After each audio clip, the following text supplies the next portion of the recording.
আসসালামু আলাইকুম সুপ্রিয় দর্শক, আপনারা দেখতে পাচ্ছেন একটি কবুতর আমার খুব বেশি আহত হয়ে গেছে। ও রুমের দরজা খোলা ছিল, ও ঘরে প্রবেশ করেই ফ্যানের মধ্যে বাড়ি খাইছে। সেও দেখেন খাবারের টোনাটা জায়গাটা ছিঁড়ে গেছে। পরে ওইটা সেলাই দিয়ে তেল হলুদ মলম লাগাই দিছি।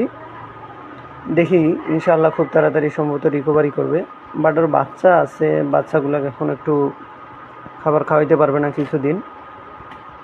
তো সবাই দোয়া করবেন যেন আমার কবুতরটা রিকভারি হয় তাড়াতাড়ি। আর আপনারা একটু সতর্ক থাকবেন যেন আমার মতো এই ধরনের দুর্ঘটনা আপনাদের কারোর সঙ্গে না ঘটে। আপনারা একটু সতর্ক থাকবেন যাতে আমাদের এই পোষা বোবা প্রাণীগুলো, আমাদের ভালোবাসাগুলো এভাবে আহত বা কষ্ট না পায়।